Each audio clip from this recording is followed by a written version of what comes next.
The opinions expressed on the Custody Queen Show are for informational purposes only and are not a substitute for personal professional legal advice. The persons discussed are fictional and not based on actual clients. Thought it was love, had kids in between. You can count on us, we're the Custody Queens. Good morning and welcome back to the Custody Queens on Go Country 105. Today's conversation is heavy, but it is a critical one. We are joined by Tina from Olive Crest, an organization working directly with children who have been trafficked, sexually exploited, and groomed right here in California. There is a dangerous myth that trafficking only happens in extreme poverty or overseas. It does not. It happens to both boys and girls in middle-class neighborhoods. It happens in affluent communities. It happens to children who look fine on the outside but feel invisible on the inside. In light of the public conversations around these high-profile cases like the infamous Epstein files, many people are beginning to understand that exploitation is not fringe. It is embedded in systems of access, influence, and emotional vulnerability. Today, we're going to unpack how grooming really works, why kids searching for love and belonging are especially vulnerable, and how children caught in high-conflict custody disputes can sometimes become more susceptible to predators. And if you follow me on my social media, you probably know how much I share about these topics. It is a heavy topic, like Sam said, but it is such an incredibly important topic. And I am actually really excited to get this information out there because I think that it's something that needs education spread wide and far. And I just think that everyone thinks it'll never happen to them. And I'm looking forward to you sharing your knowledge and your experience with us. So thank you again, Tina, for joining us today. Before we dive into some more of the serious material, we thought we would start off with a light icebreaker, as Kristen and I do. So what is one small daily habit that keeps you grounded in work that can feel this heavy? I think I need to check out every once in a while. So I put on movie soundtracks and I play really mindless games on my cell phone. And I should have outgrown that, but it's what helps me distract myself and just check out for a little bit. I love that. Movie soundtracks. Movie soundtracks. I love that. Guardians of the Galaxy is one of the best soundtracks. Just so, in case anyone wants to listen. It is a great soundtrack. It's a great soundtrack 1 and 2. I'm not sure why Kristen's laughing at me. Great soundtrack. I just never know what's going to come out of your mouth, Sam. 12 years later, and I can predict you about 80% of the time. But just like your cats, Galaxy, what is it? Guardians of the Galaxy. I hate that ride at Disneyland. That's the one that makes your stomach drop, right? Yeah, that is. Guardians of the Galaxy. I don't know the ride you're talking about, but... Yeah, that's the one that makes you feel like you're going to puke. And they drop you off of a tower at California Adventure. That is right up my alley. Yep. Jump out of an airplane. I jumped off Victoria Falls. I did the swing. I would never do that. It's about 200 and something feet. There's a lot of things I would do, but I wouldn't. I think height is probably the one thing, I guess, if I had to say I was afraid of. But I'll go shark diving anywhere in the world with you, Sam. I will do a lot of things, but I will not jump off a bridge or out of an airplane. It was 4.5 seconds of bliss, let me tell you. And Victoria Falls is beautiful. I think I could get you to do it. If you were there, I don't think I could maybe convince you to take the trip, but I think if you were there, I could get you to do it. You would have to sedate me. I'm telling you, it was great. I did get a little bit of whiplash, though. What do you do, Sam? I know that sometimes you need a break from me. What's one small habit that keeps me grounded? Sleeping. Nothing like a nap. I agree. Midday nap. Kristen knows this, but I sometimes, when I go to lunch at the office, I actually just drive up to the Home Depot and park my car under, they have some great trees there, shady, great trees, and take a nice long nap. It's a great mood booster for me. Start the day over. My husband does that too, and it I don't even think he goes around the corner. I think he just finds the shade under, the other part of the complex at work and goes and sleeps. But yeah, no, I envy that about you as well. How about you, Kristen? You know me, go down a YouTube rabbit hole, find something that's intriguing, whether it's a going and looking at ice dancing in Olympics from 10 years ago. And I love watching press release videos, and especially when you follow the athletes from a younger age, and then you can see that they get more polished and just how they grow up. But I am, Navy SEALs. I'm fascinated with different mindsets and how they get to be that efficient and just at that level. I'm fascinated with that level of brilliance. Yeah, I thought you were gonna say take a bath. No, I do, but that's not in the middle of my day. But I do. I take a bath. Even last night, it was 11 and I was really tired, but I still took a bath. But yeah, nice bubble bath, 30, 40 minutes. Put my iPad, I literally put my iPad in the bath and I completely check out. That is too good. All right, Tina, now we're gonna start to get into all, like, the serious stuff. But before we do, can you tell us a little bit about yourself and about Olive Crest? Yes. So I am a licensed marriage family therapist, and I started in this work really hoping to help young mothers. It was pregnant and parenting teens was kind of my go-to. And the more I worked with children, I worked with their families, I realized every single layer of the family is important, and I fell in love with all of them, especially those that are vulnerable and unseen or unheard. I really love giving them a voice and helping them find the strength that they have. And I work for Olive Crest, which is a nonprofit that was founded here in Orange County 53 years ago, and our focus is preventing child abuse. And of course, we're here today to talk about one of the most horrific forms of child abuse. Yeah. And if you're looking for any information about Olive Crest, you can visit their website, Olivecrest.org. and we'll make sure we put that up on the screen if you go back and watch this on YouTube. But we also have information about it on our website as well. This is a nonprofit that we have been partnered up with for more than a decade, and it's out of all the things we deal with at work and the high conflict and the ugly stuff, for lack of a better word, this is one that always kind of warms our heart. And every year when we get to sponsor the toy drive, I know it's something Sam and I look forward to every single year. Yeah. Thank you for that. So, for our listeners that maybe don't fully understand, I know all of us have heard the word trafficked quite a bit, but for anyone that doesn't understand, what does that look like today in California? What does that mean? I think when young people have the choices taken away from them and they're being and they're participating in things that are really beyond their understanding. Um, this isn't normal. You're not supposed to travel from hotel to hotel and have different people visit your room and have sex with them. That's not normal. You're not supposed to have to exchange anything to get your basic needs met. You shouldn't have to have sex with someone to get fed, to have a safe place to stay. And unfortunately, that happens right here in California. It happens all around the world, which people can get their minds around that. They can think of this as a Thailand problem, but they can't think of this as an Orange County, California problem. And it is. And I think it starts in such subtle ways. Just send me a nude picture. It's so simple. How many people are sending, naked selfies? It's normal. Everyone does it.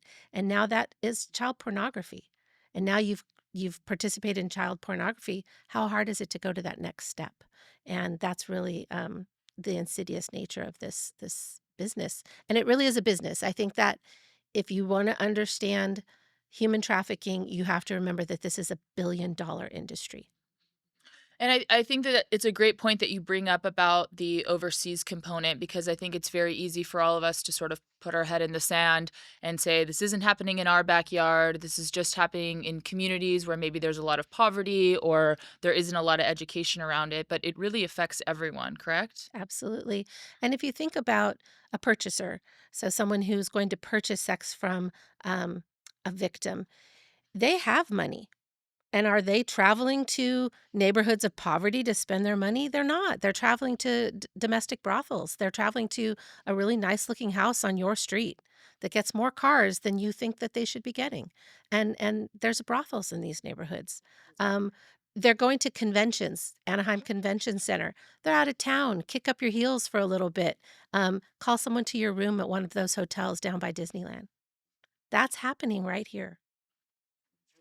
It and we're seeing more and more of it come out. I think there was recently a house that you were just describing in some part of LA Whittier. recently. Yep. And I was like, and it was fairly close to home. Mhm. And I actually shared that on my social media a couple different times because I truly think, and I might have been, ignorant to what trafficking and grooming really was 2 or 3 years ago. And we think it's, someone's going to take your kid, they're going to, go to another country, and then that's exactly what it looks like.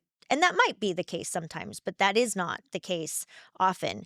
And I was just recently at a soccer tournament in Las Vegas, and I was staying at the MGM. And my daughter's 11 and a half, 12, and she's a very athletic, but she's a very pretty girl. And I just ran to go get like a water or something. And I just had her sit right there where we were waiting for the Uber, and maybe 5 minutes. And I came back, and there was a police officer that was standing with my daughter, and he said, "Are you the mom?" And I said, "Yes." And he said, "Okay, you cannot leave your daughter alone. Las Vegas is one of the biggest places for human trafficking in the world." And I was like, "I am so sorry. I literally just went to get water. It was 5 minutes." And he said, "She would be gone in a second." And I was trying to keep it together so my daughter didn't see me.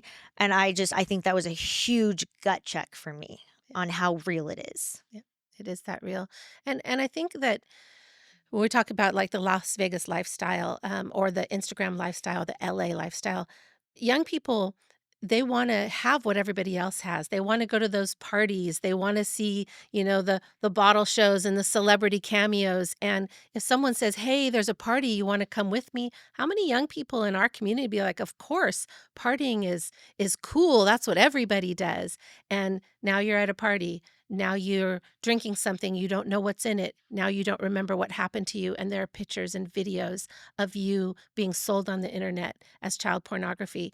And now your reputation, you feel, is ruined. You feel like you can never be that same child that you were. This happens in some tall buildings here in uh, this county. That's happening right now. What about the social media aspect of that? It seems to me that that would really exponentially increase the danger of trafficking. I think the access that strangers have to our children is unprecedented. So it really starts, even we think of, social media like TikTok or Instagram, but it's even happening in online gaming systems where Roblox. Roblox is notorious. Why? I've never played it, but it seems to attract those type of people. And it'll be something simple like, "Oh, your character's really cool, but you don't have the extra attachments or the extra features. I'll slip you some credits and now you can level up," or however it works in the games. Now they owe that person something. And it's that simple. On social media, they're like, "Oh, you should model for this agency, or you should wear these clothes and then take pictures and maybe you'll get noticed and discovered. I'll send them to you. Free, don't worry about it. I do this all the time." And now you owe that person something. Um, I think that the other part of social media that people realize is young people have been interacting with others through this filter, and it's not the real world. When you're in the real world, sometimes you can get a vibe like you are a little bit creepy. Yeah. This Right. doesn't feel right. But people can hide behind social media and they seem really normal. They seem a different age than they are, maybe even a different gender.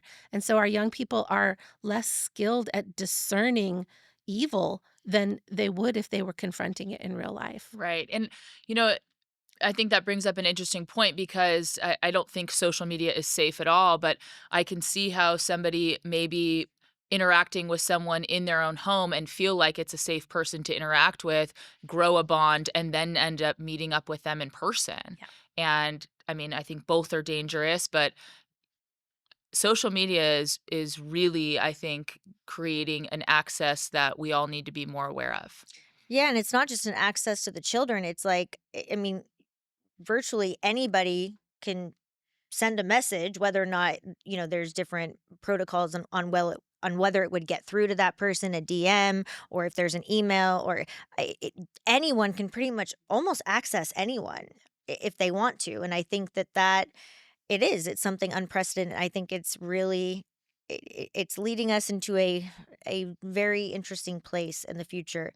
And with the Roblox, it's funny, my kids play that, and you started seeing the lawsuits that are coming, and I actually went and did quite a bit of research on it, and I think it's a heck of a case. And I understand that it's the parents' jobs to watch their kids when they're in their own home.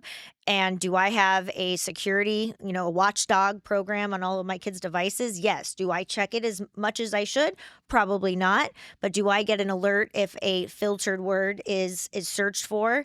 Yeah. But I think something I feel like I can do as a parent, and I want you to give your recommendations, is having these hard talks. I have a 5, an 8, and 11-year-old. Now, obviously, those talks are completely different, Yeah. but I have these talks once, twice, 3 times a month. And my daughter's very confident, right? But she's also gullible. And, she's all into TikTok and all the viral stuff. And I could see her biting on something that you were just saying right now. I think my 20-year-old self would have bit on something like that. Yeah. And I think that really, we first have to understand what the vulnerability is. Why are predators having success? And remember that they're reaching out to hundreds and hundreds of young people, and they only need 2 or 3 or 4 or 5 to bite. So they're playing a numbers game here. And as parents, we need to look at what vulnerabilities there exist with our children. And it's really easy to say food insecurity is a vulnerability. If you're hungry, you're going to do what you need to get fed. If you're unhoused, you're going to do what you need to have shelter. But we need to think about the vulnerabilities for all of our children.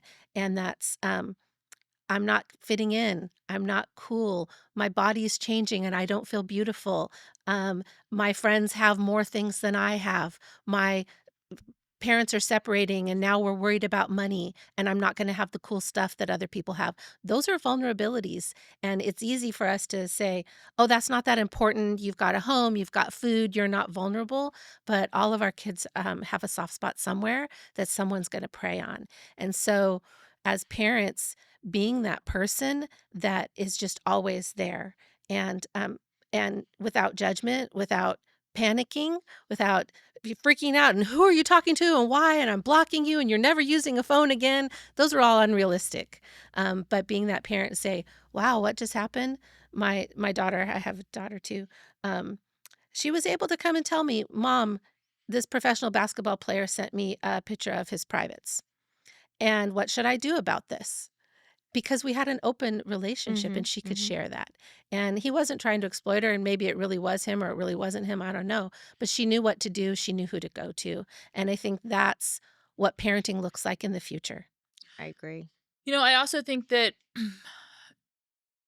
when it comes to social media, I was kinda on the tail end of it growing up. I, shared a cell phone with my dad because I was, not really that cool, but I don't know that much about technology, but I know that the generation below me and below that know way more than I ever yeah. did, and I think sometimes I notice that parents don't necessarily identify their own limitation with how communication occurs, like, to your point with a video game. You don't necessarily know how people are communicating with strangers online. I mean, I was kind of used to turning on the internet when I was young and it would dial Dial up. up while I go make a puffy pretzel and have a Coca-Cola, and While come it's doing back. it, AOL. But it's so much more advanced and it's rapidly becoming more advanced. So I wonder if part of it is really recognizing the limitations that some parents have in 100%. technology and continuing to stay as educated as possible as your children are so involved in it. I mean, it's the future. And I don't even know if it's just their limitations, because we all know that I'm the least techie person alive. I mean, I can't even figure out how to put my phone on silent with the new update, for crying out loud. And it's been weeks. Yeah, it has, but that's where Sam comes in, or I go to a YouTube video. How do I do this? But I would say my 8-year-old knows how to do more than I do. But I think having those conversations and also asking them, and I would say my kids probably live a fairly sheltered life. But I agree with you. It's not just girls, it's boys. It might be kids that come from a picture perfect family with the beautiful home and the gated community that goes to private school. Or it might be, the child with the parents going divorced, both parents are working 2 jobs and nobody's home. I think it happens everywhere. And I've actually gotten into quite a few debates about this, and we all know I can be resilient. Um, but I truly just think the more people that say, "Hey, this is happening," how can I as a parent continue to have these hard conversations with my kids to allow them, like your daughter did, to have these conversations. And I think it's also being part of the school, like, talking to your kids' teachers. Hey, is anything going on? If you notice something might be happening. Sam and I have been talking a lot about this David case, right, with the artist. And I'm not saying that that's exactly what happened in that case, but that was a 14-year-old little girl. And I say little, yes, she wasn't even 15 yet. And unfortunately she was found unalived, but that was a rocky home life. She was clearly looking for something that she wasn't getting in the home. She had ran away multiple times. And I think that is a perfect example of someone that was getting something from the internet or social media that she wasn't getting at home that led her down that path. Yeah, absolutely. And I think when we're talking about the technology, we will never catch up to them. They grew up with it and we didn't. And so it's not about staying one step ahead of them in their technology. It's not about being able to even monitor it well because they can figure out how to go around our monitoring. It's about the relationship that we have with them and that honest appraisal of what their vulnerabilities are. And vulnerabilities can be hard for us to look at because it means we as a parent To look at ourselves. have to look at ourselves and say, what am I not giving my child that they need? Where is my child maybe hurting that I'm not prioritizing? And we don't want to have those conversations, but there's exploiters out there who will. And it's simple exploitation. It can just be um, being at a party and being drugged and not knowing what happened. And maybe it's a one-time thing. Maybe it's your pictures are now on the internet and you have no control over it. Or maybe you end up being trafficked up and down the west coast of the United States, from Las Vegas, San Diego, Orange County, the convention center, to LA, up to all the way San Francisco and then into Seattle. That is happening in this country. And so it's a full continuum, and we never know where someone's going to end up. And so being there for our kids, and I think the not freaking out part is important when you're dealing with children, because we as parents tend to panic, like just No pull the way. plug. No, we don't. No No, we internet, do the end. No not. phones, not till No you're phones, 20. doors coming off. No, I'm just Exactly. kidding. Yeah. Maybe I have said those things. I don't think I've done any of those things. Yeah. But and the way you talk about it is very calming, and you're so composed, but yet it's so powerful. And if you could give our listeners, and we're not even close to being done with this topic, but if you could give our listeners as parents Mhm. or as, friends, Mhm. because it might be, the home life isn't great, but girls or young boys are spending a lot of time together. How can we start seeing these signs, and how can we change the way we're parenting without making the parents feel like they're doing something wrong? Because I think a lot of parents take it super, they feel guilty that this is happening because I haven't provided enough, or Right. I'm working too much, and they put it on themselves, and then it's easier to act like it's not happening. Yeah. I think, and actually, when you were talking about the athletes, it made me think of this. When we put our children in healthy community, when our children leave the house or don't leave the house, no matter what, there's always risk in the world. But we can mitigate some of that risk by choosing the people they spend time with, putting them in healthy community, putting them in sports, putting them in theater, putting them in band, anything where they're so busy that what do they say, the idle hands are the devil's playground, right? So if they're busy and if they're with people that are pouring into their lives, they're going to be less vulnerable. And so it's really about looking at how do we enhance the quality of their life so that they're not going to be as easy of targets for predators. And And I think you brought up a really good point about it seems like having the conversation with your child or your children about the tools that they go and bring into the world rather than micromanaging everything. I mean, of course, there's some needed supervision as Yeah. parents and things like that, but teaching your kids and having those open conversations to allow them to be comfortable enough to bring issues like what you were describing with your daughter to you Mhm. so they can learn how to better navigate it. Yeah. And that was a great point about sports. And I smirked over at Sam because I think both of our parents got that memo Yeah. as we were growing up. And I don't know that I understood it because it was just all we knew was to play soccer. But I would go from high school soccer and then I would go to, Newport Beach for club soccer. And until I was driving myself, my parents were doing it. And then I was up till, 11 or 12 doing homework. And it worked out well for both of us. Mm. And people look at me and say how crazy I am with having 3 kids, and it is a 7-day-a-week job. But one, I think sports does a lot for kids, but two, this is exactly why.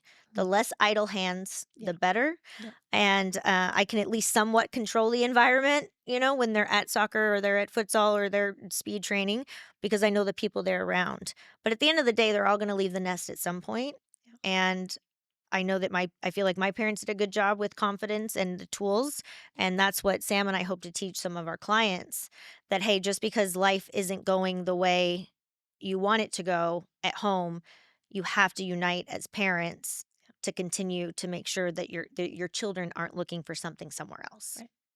Yeah, and I think one other point to kind of bring up is it sounds like there's this misunderstanding that it doesn't happen everywhere, and no matter what community you're in, you can never be too safe. I don't really see a downside to making sure that you're talking to your children about these issues, even if you think to yourself, this could never happen to my child. It could never happen to my child's friend. So it seems like being overly cautious is better than just looking the other way. Yeah.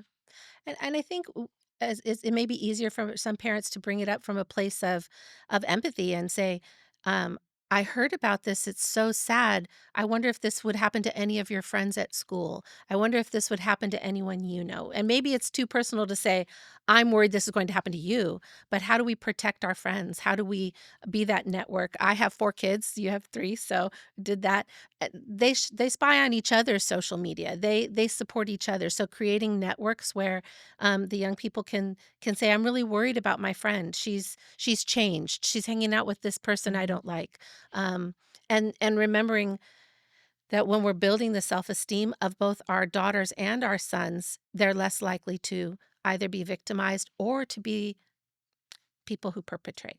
And that's an important part we can't ignore. Well, this was a great first episode. We are going to head right into part 2 next week, talking about grooming and the Epstein files. But Tina, thank you so much for sharing your wealth of knowledge, your recommendations, your experience, and see something, say something, right? Absolutely. Not even if it's just your kid, if it's anyone.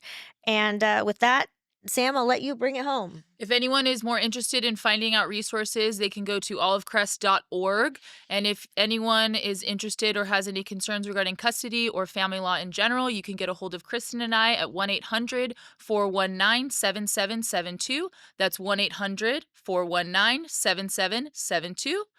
And remember, Let love rule. Thought it was love, had